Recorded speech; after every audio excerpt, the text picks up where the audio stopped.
Alors, Madame Kassi, avec toutes ces activités, le prix Ivoire, les voyages, on a une famille, Oui, on a un mari. oui. Comment est-ce que vous avez géré? C'est vraiment une question d'organisation. J'avoue que j'ai des gens avec moi, une équipe, on forme une famille à la maison, des filles que j'ai depuis 18 ans à présent. Des nounous? Des nounous qui sont restés avec moi. Wow. Et c'est comme, c'est des moments pour mes enfants. Donc quand je suis partie, j'ai pas le cœur qui bat parce que je les confie à Dieu et puis elle gère. En ce qui concerne mon mari, c'est un féru du travail aussi, donc il comprend. Il comprend. C'est un passionné aussi. Alors, est-ce que vous pensez aujourd'hui avoir réussi? Vous êtes ambassadrice de la littérature africaine. Oui. Est-ce que vous pensez à ton humble niveau, est-ce que tu crois que tu as réussi quand même à faire aimer d'abord le livre je pense que, ici en Côte d'Ivoire et travailler à le faire en Afrique? Je pense que j'ai réussi en tout cas à faire en sorte qu'il y ait beaucoup plus d'activités autour du livre, à faire en sorte que plusieurs personnes s'y intéressent. Il y a une belle synergie, des événements autour du livre un peu partout, parce que évidemment être seul à le faire c'était complètement impossible. Je pense qu'avec les autres membres de l'association Akoba Culture qui ont joué aussi leur partition, on a réussi à mettre à hauteur d'yeux la littérature africaine d'expression francophone.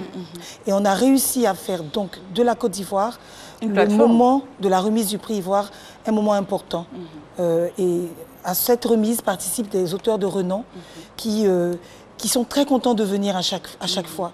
C'est une belle porte et c'est vraiment ce qu'on voulait faire, mettre en lumière la littérature africaine d'expression francophone. Satisfaite aujourd'hui? Satisfaite, mais bon, on va toujours peaufiner, puis on pense qu'on peut faire d'autres choses. Alors, les enfants, 3 enfants, quelle éducation tu leur donnes? Moi, bon, mes enfants, j'essaie d'être une mère comme tout le monde, de leur donner des valeurs. J'essaie d'être présente tant que je peux, tant que faire se peut. 2 filles? 3 filles. 3 filles. J'ai 3 filles. C'est mon mari qui a beaucoup de chance, parce que très souvent, je suis isolée, elles sont toutes avec leur père.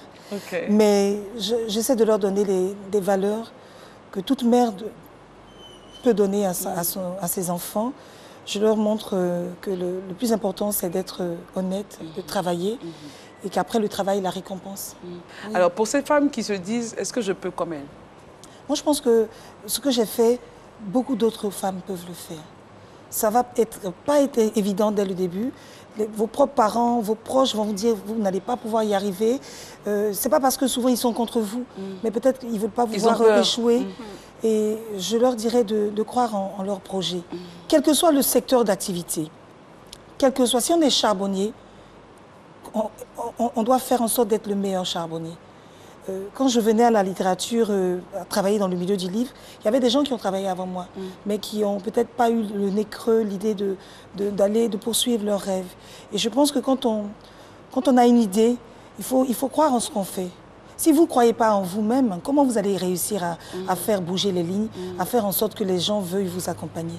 Donc je pense que si j'ai pu le faire avec les autres membres de l'association, les jeunes qui nous regardent, les jeunes dames qui nous regardent, qui ont des projets, peuvent réussir dans diverses activités. Toutes les femmes peuvent y arriver, mais en travaillant. C'est clair. En travaillant, en retroussant les manches et en se disant que les moyens, on ne les a pas toujours. Personne n'est né avec une cuillère en or dans la bouche.